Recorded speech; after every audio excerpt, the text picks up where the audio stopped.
In today's video, we will go deep into this mystery and find out what is the actual story behind this wildfire. We will take a closer look at how the California wildfire started, beginning from the Palisades region, extending through the Hollywood Hills, including the Sunset area, and progressing to the Eatonhurst and Lydia fires. More than 7,500 dedicated personnel are actively involved in fighting the flames. The operation has deployed 1,162 fire engines, offering ground support to suppress and control the spread of the fire. Additionally, 31 helicopters are conducting aerial water drops supported by 6 large water tanker aircraft to tackle the more inaccessible and high-intensity hotspots. But, most importantly, we'll look at how this all started in the videos ahead. Let's take a closer look at the factors contributing to the fires, to be honest. Even experts have been taken aback by how rapidly these extremely dangerous fires have spread. Different analysts have created different stories on this wildfire, which we will briefly explain to you today. Watch this video till the end for complete information. Welcome to the videos of Unknown Mysteries. On Tuesday night, the 7th of January, massive blazes had already erupted in northern Los Angeles, with more following on Wednesday. Let's examine the largest of these fires. The Palisades fire, as mentioned, began at 10:30 a.m. local time on Tuesday. This image, captured just 15 minutes after the fire was first reported, already shows its intensity from the sky.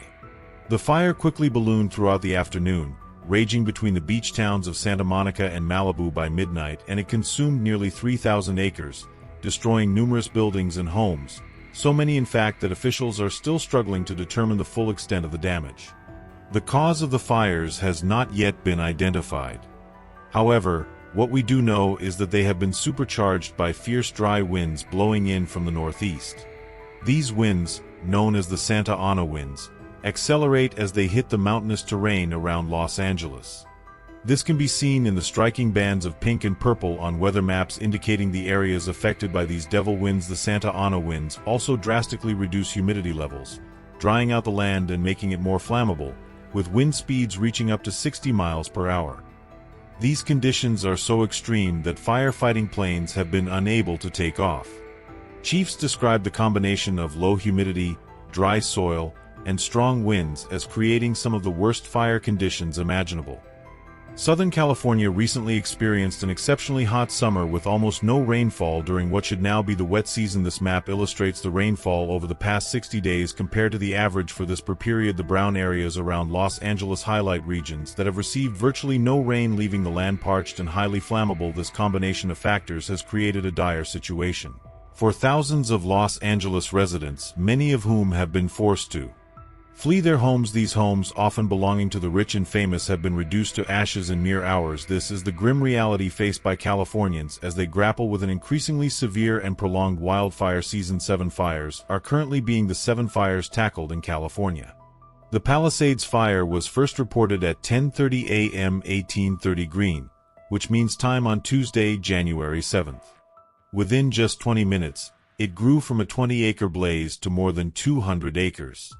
By Wednesday night, the fire had expanded to approximately 16,000 acres. At least 30,000 people have been ordered to evacuate their homes. The Easton fire rapidly grew to cover 1,000 acres within the first 6 hours after breaking out. It started in Altadena in the hills above Pasadena at around 6:30 p.m. local time on Tuesday. By Wednesday night, the fire had spread to over 10,000 acres, and 5 fatalities have been reported. The Hearst fire began burning just north of San Fernando at around 10:10 p.m. local time on Tuesday. It quickly grew to 850 acres, according to local officials, and has triggered evacuation orders in neighboring Santa Clarita. The Woodley fire broke out in Woodley Park at approximately 6:15 a.m. local time on Wednesday. According to the Los Angeles Fire Department, it has now been fully contained. The Olivos fire erupted in Ventura County, northwest of Los Angeles, and burnt across about 11 acres. Has also been fully contained. The log of fire ignited around 2 p.m. on Wednesday in the Mount Miss Acton area north of Los Angeles. It grew to cover nearly 350 acres and, as of 9 p.m., had been 40% contained. The Sunset fire broke out at approximately 6 p.m. in the Hollywood Hills, a residential neighborhood overlooking the historic Hollywood area. It currently spans about 50 acres and is 0% contained. A mandatory evacuation order remains in place, but there were also significant funding issues that may have hampered the firefighting efforts. A potentially leaked letter from LA Fire Chief Kristen Crowley dated December 17, 2024, warns Mayor Karen Batt about the repercussions of recent budget cuts. According to the letter, the $17 million reduction in the department's budget had severely limited the department's capacity to prepare for, train for, and respond to large-scale emergencies, including wildfires. This morning highlights the critical role that sufficient funding plays in maintaining readiness for natural disasters and other emergencies. The letter raises important questions about the impact of financial decisions on public safety, especially in a state like California, which is prone to firefighting plane wildfires. This is the actual footage of the firefighting plane. The CL-415, also called the Super Scooper, has a big advantage compared to the other tankers since it does not have to land at airports far away. The operation of the CL-415 begins with the aircraft's approach to a water source. The pilot skillfully maneuvers the plane toward a suitable body of water, such as a lake or river, ensuring that the location meets the necessary criteria for safety and efficiency. The approach requires careful navigation to align the aircraft with the water surface, taking into account factors like wind direction, water depth, and surrounding terrain. Once aligned, the aircraft initiates the water scooping process. A specialized scoop integrated into the plane's underbelly is lowered onto the water surface as the aircraft glides across it. This precise action allows the scoop to collect a significant volume of water, filling the internal tank within seconds. The process is carefully monitored to ensure the tank is filled to its optimal capacity without compromising the aircraft's balance or performance. With the water tank filled, the pilot retracts the scoop and skillfully ascends, transitioning the aircraft into departure mode. The CL-4115 then heads directly toward the fire, navigating challenging conditions such as thick smoke, high temperatures, and potentially turbulent air. The journey demands precise coordination and constant communication with ground crews to identify the most effective drop zone as the aircraft approaches the target area. The water drop is executed. The pilot releases the water from the tank in a controlled manner, ensuring it directly targets the flames or the surrounding areas to suppress and contain the fire. The timing and accuracy of the drop are critical as they maximize the effectiveness of the operation while minimizing the risk to surrounding environments. Following the drop, the aircraft returns to the designated water source to repeat the process. This cycle of scooping, departing, and dropping continues as needed. Showcasing the CL-45's efficiency and reliability in aerial firefighting, the entire operation is a testament to the aircraft's specialized design and the expertise of its crew working tirelessly to combat fires and protect communities. On January 6, 2025, at 11:15 a.m., a man named David Morrow was sitting on his apartment balcony enjoying the view of the Pacific Ocean on the hills of the Pacific Palisades. He saw a fire with burning sparks. The smoke completely obscured the mountain. As seen in the satellite view, the fire was first reported in the mountains of Poi DS, but after a few hours it was eaten. Hurst Kenneth Getty Scarball and spread to the area of San Fernando at the time of this fire. There were winds at 100 kilometers, which direction was from inland to the ocean. Polly was planted in the seeds. It is very close to the ocean. Then how did the fire spread from there to 30 to 40 kilometers in the opposite direction of the wind? More than 12,000 buildings and houses have been destroyed, and 118,000 people have left their homes. This is the most devastating fire in the history of Los Angeles. Even during the production of this video, all possible efforts to extinguish the fire seem to have failed. Water bombers are throwing 45,000 liters of water at a time, which seems to be equal to a few drops in front of this fire. With the help of water bombers, special chemicals are also being thrown. All the hard work seems to be in vain in California, where there is already a shortage of water, due to which fire hydrants often empty. Firefighters and their equipment were also divided due to the spread in 7 different areas, and when the winds hit the fire at 70 to 100 kilometers from above, the fire started to flare up more. Los Angeles. Before knowing the real reason for the spread of wildfires, let's see how many times wildfires have attacked in California. Before 2003, Cedar Fire in San Diego County has been a hot spot with 273,000 acres burning since October 25. Died on November 4. 2003 and 2017, the Tubes Fire burned 36,000 acres, and again in the month of October in 2017, the Thomas Fire burned 280,000 acres in December, starting and ending in January. The Camp Fire burned 500,000 acres on November 8, 2018 and ended on November 25 after 17 days. If we look at the dates of all these wildfires, then one thing is very common in them. These wildfires are winters have started only in the month of, and Los Angeles wildfire also happened in peak winters. So what is the reason that most of the wildfires in the history of California only happen in winters? The answer to this question is hidden. The phenomenon known as the Santa Ana winds. Yes, the Santa Ana winds are warm and dry winds that blow over Southern California and Baja California, especially during autumn and winter. But if you look at the far east of California, there is only desert, also called Mojave Desert or Great Basin. The heat of the sun heats up the desert, due to which the air pressure starts to rise. Here, on the other hand, if we talk about the ocean, the air here is cold and the pressure is low. We read in 6th grade. That is true. It travels from high pressure to low pressure, and the greater the difference in pressure, the faster the air will travel, and the same thing happens here. Santa Ana winds from southeast California move faster towards the ocean. It is dry and warm wherever the winds pass through. Due to this, the entire region becomes dry during this season. The bushes and trees become completely dry, which makes them easily catch fire. Even if there is a fire, the strong winds have made the fire more and more burning coals, and wildfires are out of control in the blink of an eye. Wildfires should also spread in the same direction, but in the case of Los Angeles, the opposite was observed. Gaia the fire was first observed near Palisados, which is close to the ocean, and later it spread to inland areas. The side of the mountain on which the wind hits directly is called the windward side, and the other side of the mountain where the wind has to go is called the leeward side. When the windward side blocks the air, at the same time a vortex effect is created on the leeward side, and in this vortex the wind keeps moving round and round. That is the direction of the wind on the top of the mountain, on one side, then the direction of the wind on the bottom of the mountain moves in the other direction. First of all, the fire was reported on the leeward side, and here the mountain wave rotor generated downwind from the mountaintop in the opposite direction is the main cause of fire spread to inland areas. Once wildfires grow too large, then it gives rise to many strange phenomena. One of the most difficult to predict is the fire tornado, a rare and dangerous phenomenon that forms during intense wildfires. Unbelievable hot air is immediately heated and pulled upwards. Due to the heat, the hot air rises very quickly, and the cold air from below, this updraft that comes to fill the space, creates a rotational motion that pulls the surrounding dry bushes into the fire tornado and creates a vortex, and also creates more panic.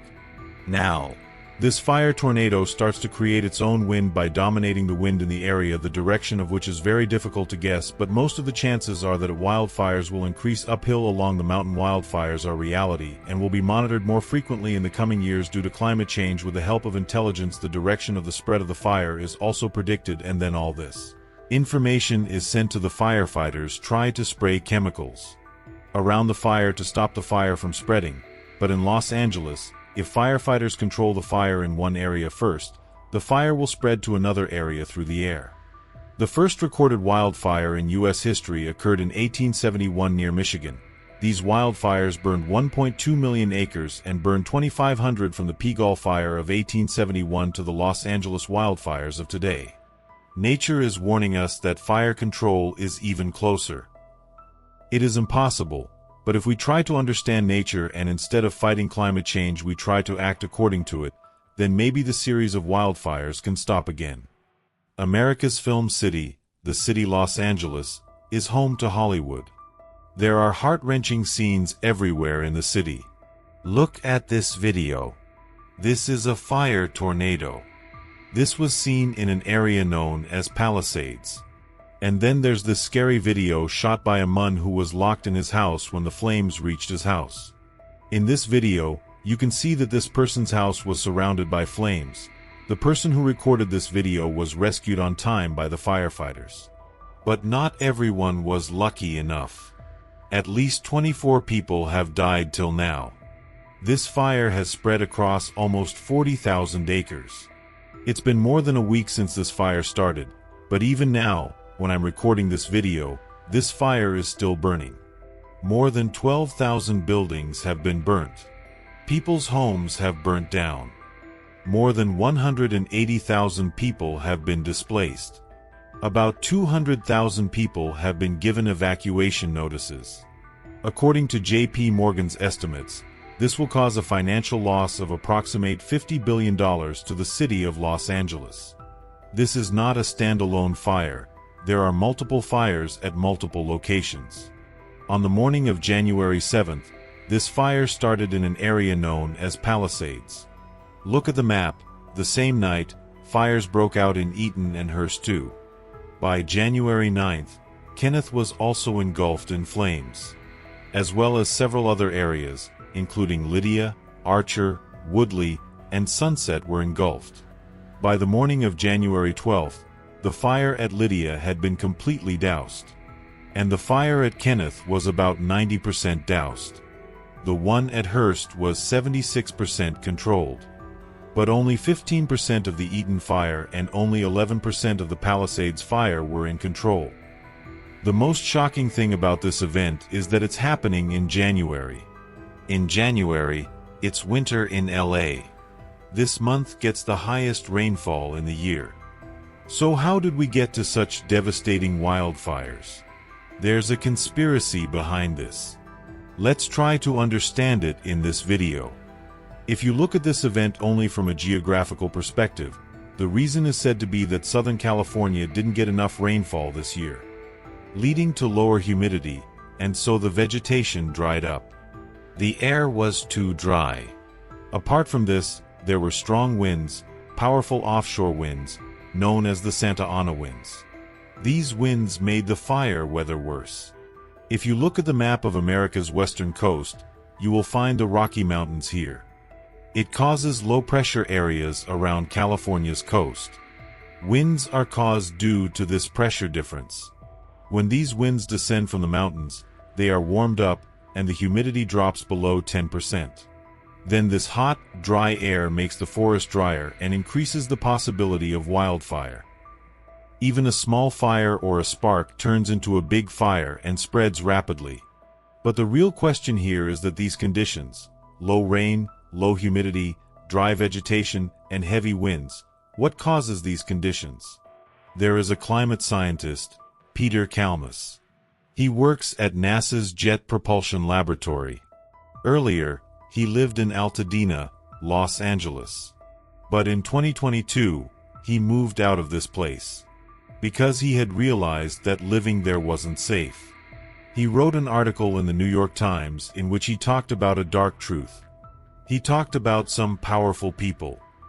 Let's talk about that later in this video. But the thing he understood well was climate change. Look at this news article from January 2024. Calling 2023 the hottest year ever recorded on Earth, the European Union's Copernicus Climate Change Service stated that since 1850, 2023 saw the highest global temperatures. And comparing it with pre-industrial times, then the average temperature is 1.48 degrees Celsius higher. The deputy director of the service said that climate records were tumbling like dominoes in 2023.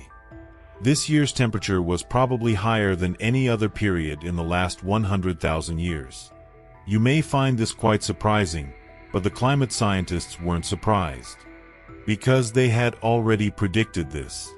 The record holder year before 2023 was 2016, and 2023 broke 2016's record.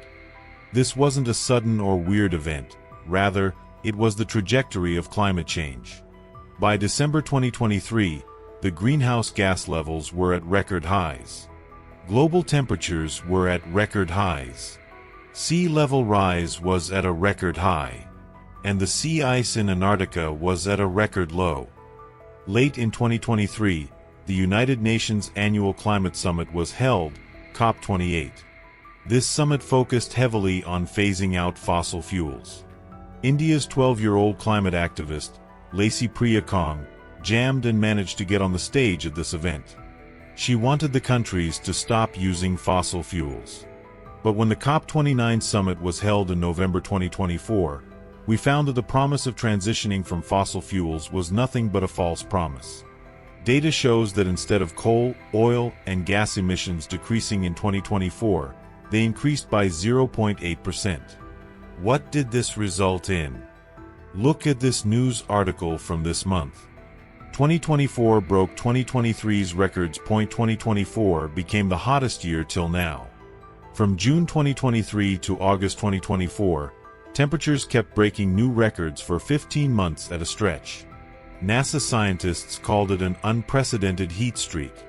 The United Nations talked about a global warming threshold in these summits. That no matter what, compared to pre-industrial levels, we should not let the temperature rise by more than 1.5 degrees Celsius. Because if it happens, there will be catastrophic damages. But a few days ago, in its press release, the Copernicus Climate Change Service said that this threshold was crossed last year. Compared to pre-industrial levels, the temperature has already increased by more than 1.5 degrees Celsius. You may be wondering why I am talking about climate change. Because according to experts, climate change's role is undeniable in the events that unfolded in Los Angeles. October 2024 was the second hottest month ever in California, while June and July were the hottest months ever. What does this mean? The heat in California during June and July 2024 was never seen before there.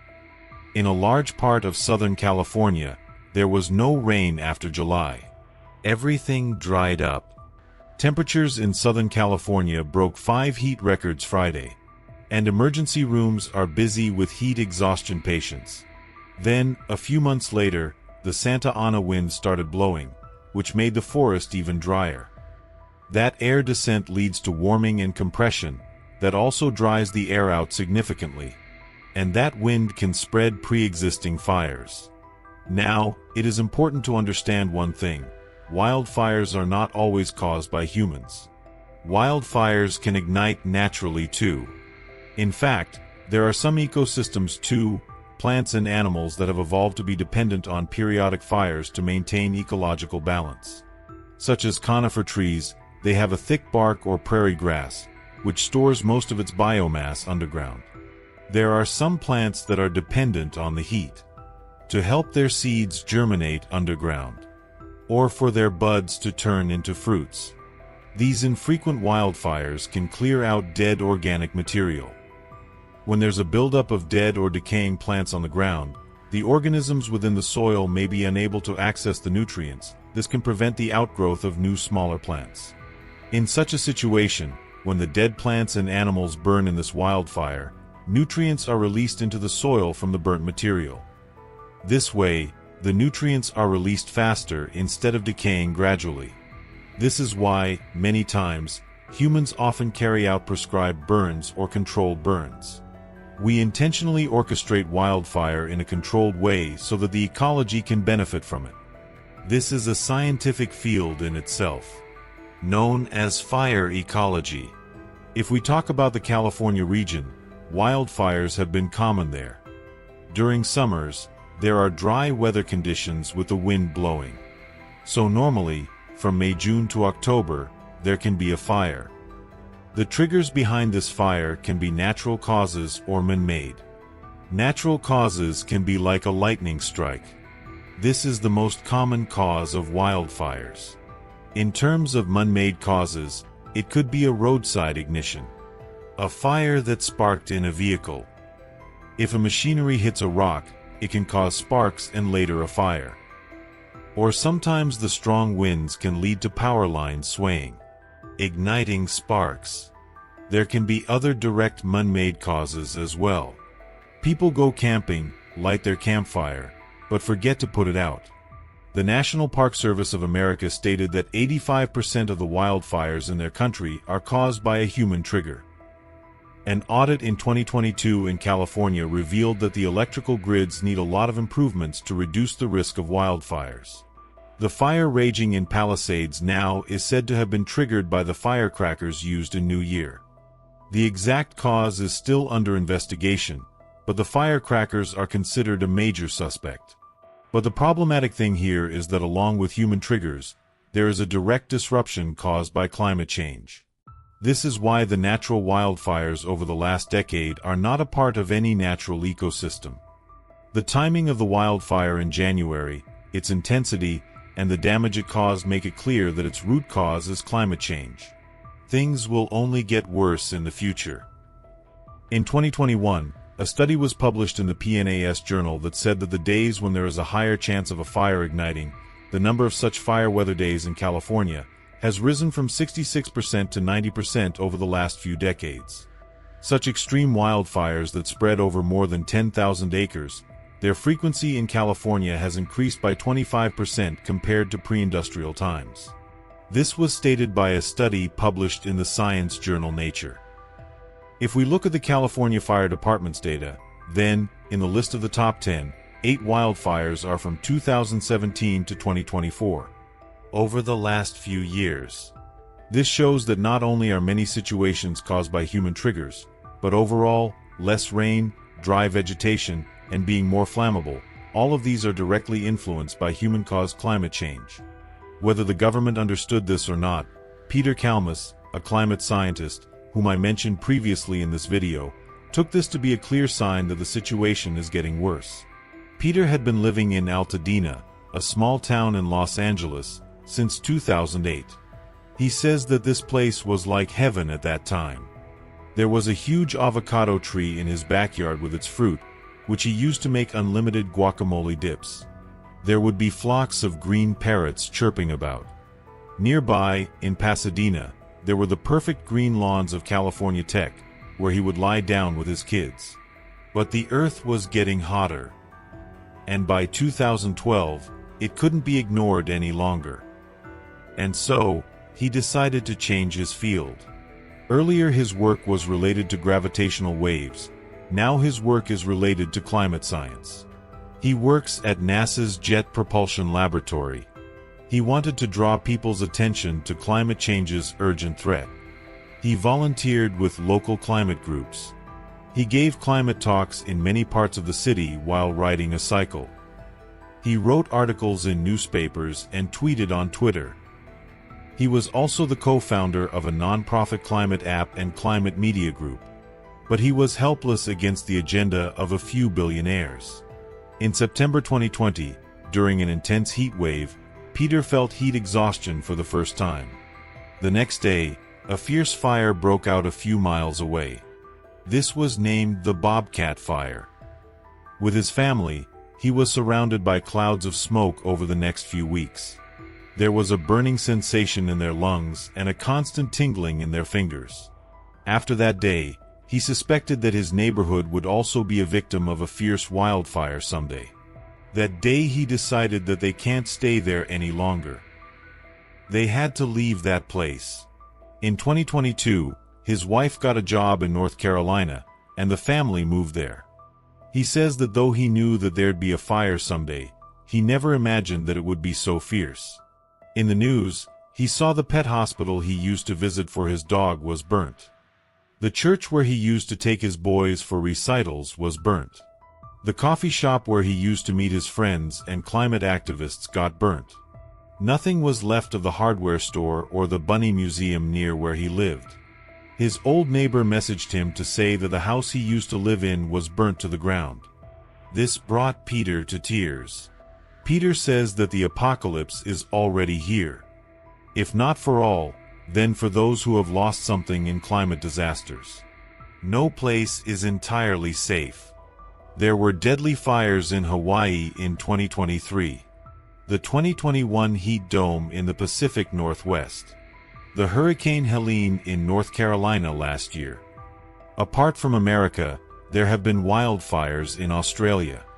Oasis is disappearing in Morocco. There are floods in Dubai. And even in India, summers are becoming hotter and more unbearable. Peter says that until we are enraged at this, nothing will change.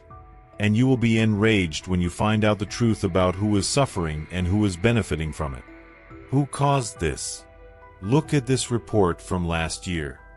Since 2016, of the total greenhouse gas emissions globally, 80% of it is emitted by only 57 companies. Only 57 companies are responsible for most of the climate change in the world. Which companies are these?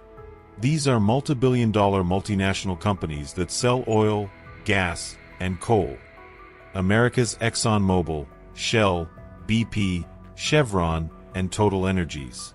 These are the private companies, but there are some government companies on this list too. At the top is China's state-owned coal company, Saudi Arabia's Saudi Aramco, Russia's Gazprom, Iran's National Iranian Oil, India's Coal India, Mexico's Pemex. And the amazing part is that these private companies in America knew 50 years ago that their operations would cause irreversible climate change on Earth. Despite knowing this, the CEOs of these companies, their lobbyists, and their lawyers spread disinformation and lies to hamper the growth of renewable energy. They used their money to pay politicians all over the world. I am not saying this, this is what Peter claims. It sounds like a conspiracy theory, but there is solid evidence backing this claim. Last year, climate investigator Rebecca John uncovered some old documents. Some of these documents were in the U.S. National Archives, some in the University of California, and some of them were newspapers printed in Los Angeles in the 1950s. These documents reveal that the fossil fuel industry funded the Air Pollution Foundation. A famous climate scientist, Charles Keeling, his early research was funded by them. Charles Keeling worked in a laboratory in Hawaii and made a setup to constantly measure global carbon dioxide. His Keeling's curve shows the progressive buildup of carbon dioxide in the atmosphere. Back then, Los Angeles had a problem with smog. Research efforts into it were funded by the fossil fuel industry. Apart from the fossil fuel industry, a coalition of oil and car manufacturers gave funds to Charles Keeling for research. These documents show that the research done back then had already revealed that large-scale carbon dioxide emissions would have planetary implications. Things that we studied in our school textbooks, that emissions are caused by burning fossil fuels, greenhouse gases like carbon dioxide trap heat, and it causes global warming. The industry had known about this danger since 1954. But still, they continued the exploitation of fossil fuels to make more and more money. The managers of these companies already knew the danger they were pushing the world into. I want to ask you, shouldn't they be arrested and charged with genocide? A 1959 memo shows that America's leading oil and gas lobbying body, the American Petroleum Institute and Western Oil and Gas Association, were funding the Air Pollution Foundation at that time. Right in 1955, a policy statement of the Air Pollution Foundation stated that, for California or any other urban area, air pollution is the most serious issue. There is no proof of Charles Keeling suppressing his research for money. But there is undeniable proof that for decades, this industry continued to publicly deny climate science. They chose the path of lies and fraud. Not only that, they also funded delaying all action on the climate crisis. There was a clear business model here. A 2016 investigation revealed that ExxonMobil and other companies had patented the technology of electric cars and low-emission vehicles back in 1963. The patent record showed that they were researching a technology that was supposed to reduce the carbon dioxide emissions. This shows that they knew that CO2 emissions were a threat to the world. But at the same time, they were lobbying to prevent government funding for such research. For years, they kept saying that there's no such thing as climate change. That things aren't getting worse because of humans. It was only in 2008 that they stopped denying climate change. Finally, they accepted that there's human-caused climate change. Had these companies taken appropriate action 50 years earlier, the present situation wouldn't have occurred. In 2021, during a historic hearing of the Committee on Oversight and Accountability, fossil fuel executives admitted that the climate crisis is an urgent threat. But their decades of false narratives, they refused to take any responsibility for it. In his article in The Guardian, Peter Kalmus writes that if we want to protect ourselves from the climate crisis, we have to protect ourselves from the billionaire class. We already have the option of solar energy, but these billionaires are blocking this transition as well. They cite the example of the Mountain Valley Pipeline Project. A pipeline project in America, which wouldn't be the right thing to do from the perspective of climate change. Activists had protested to get it shut down. But a company paid Democratic Senator Chuck Schumer $300,000, and this project was revived. This model of paying to influence government policies works shamelessly and quite dangerously in America. That was the Democratic Party.